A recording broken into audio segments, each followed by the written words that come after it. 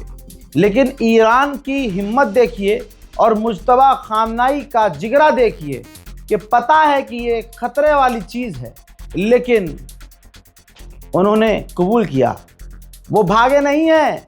कहा उनके वालिद साहब के बारे में भी यही गया था कि आयतुल्लाह सैयद अली खामनाई रशिया में हैं, बंकर में हैं, छुपे हुए हैं। गलत साबित हुआ।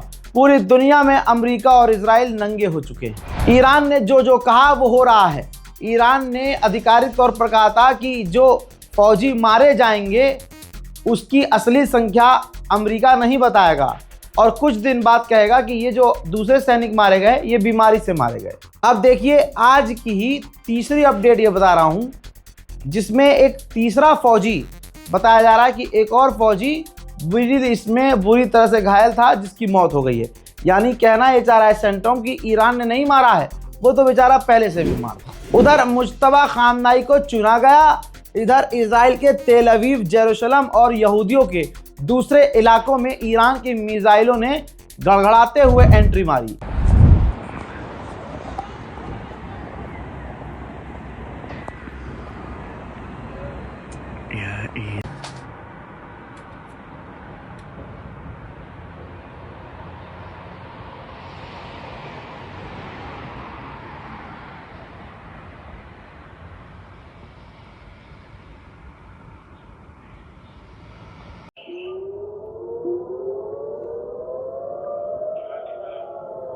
את בני זונות מה הם שולחים עלינו. יא חושילינג. כן. כל זה נופל.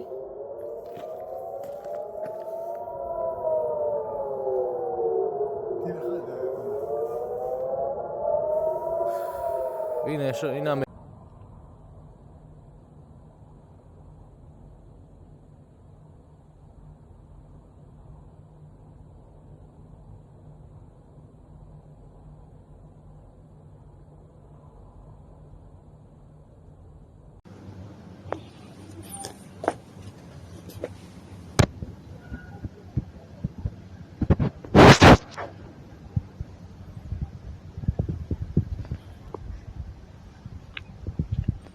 חברים, טיל במודיעין עילית. אני תפסתי ראשון. חבר'ה, אתם מסתובבים בזירה? יש גם...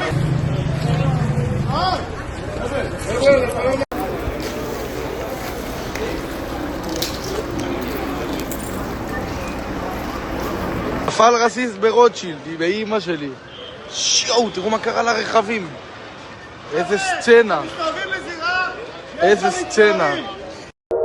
זה הטיל המתפצל, חברים. יואו! זה הטיל המתפצל. מטוס שם בפנים. יואו! זה הבניין? כנראה בגינה, לא יודע להגיד לך בוודאות לפי הרסיסים.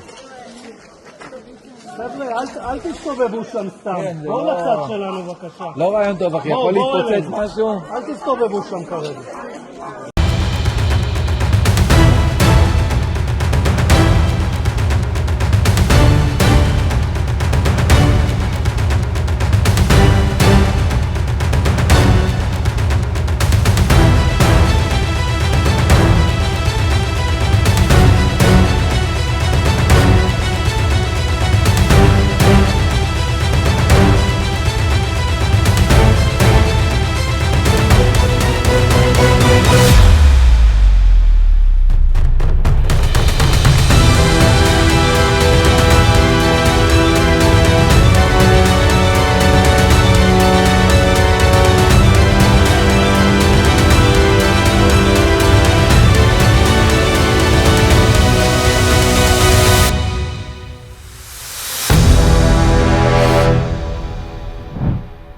जो डोनाल्ड ट्रंप कह रहा था और जो इजराइल कह रहा था कि ईरान की पावर हमने खत्म कर दी है, बहरीन में अमेरिका के मिलिट्री बेस को अभी थोड़ी देर पहले ईरान ने फिर से उड़ा दिया है।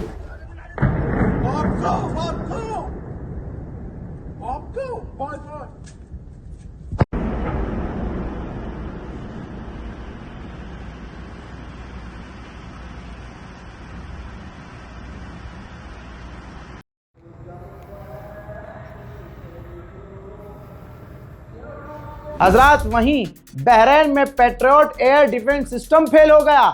आप यकीन नहीं कर रहे हैं ना, भैया सुनिए, ईरान ने इतने रॉकेट और ड्रोन दागे कि अमेरिका का सबसे एडवांस, सबसे ताकतवर एयर डिफेंस सिस्टम कुछ यूं फेल हुआ कि पागल हो गया। जो इंटरसेप्टर निकला उसने मिसाइल और ड्रोन को तो नहीं रोका, बल्कि वो पेट्रियट डिफेंस सिस्टम का इंटरसेप्टर निकला और बहरैन में ही, पास के ही दूसरे लोकल लोगों के घर में जाकर गिर गया।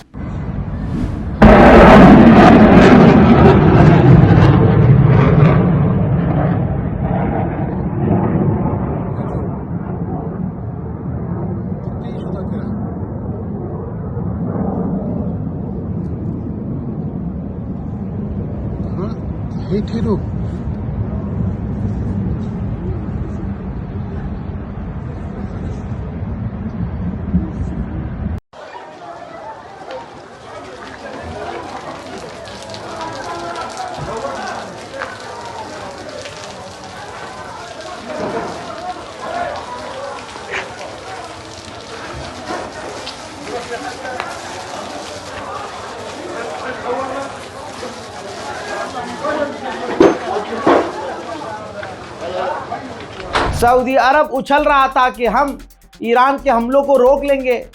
अमेरिका उछल रहा था कि हमने तो ईरान की कमर तोड़ दी। हजरात, सऊदी अरब में ईरान के हमलों ने अमेरिका को वहाँ से निकलने पर मजबूर कर दिया।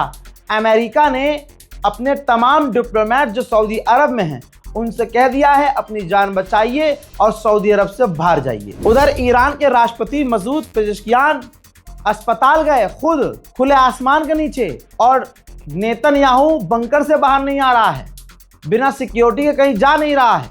मसूद पेजेश्कियान अस्पताल पहुंचे और आम लोगों से जो घायल हैं इजराइल और अमेरिका के हमलों में, उनसे मिले। उधर इजराइल ने कंफर्म किया है कि हमारे 13 इजरायली लोग ईरान के हमलों में मारे गए हैं और 1300 से ज्यादा लोग बुरी तरह से घायल हैं। उधर कतर की तरफ से बड़ा अपडेट, कतर का कतरा अब ईरान के आगे बह गया है। 2 बूंद जिंदगी के निकल गई हैं पैंट में।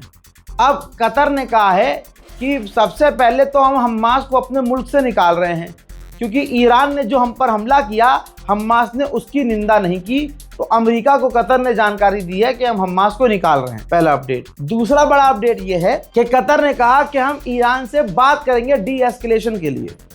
जी हाँ, कतर का अब कतरा ईरान से डर रहा है, और जो कल तक हमले करने की बात कर रहा था, बदला लेने की बात कर रहा था, अब कह रहा है कि हम बात करेंगे। आगे क्या होगा ये तो समय बताएगा।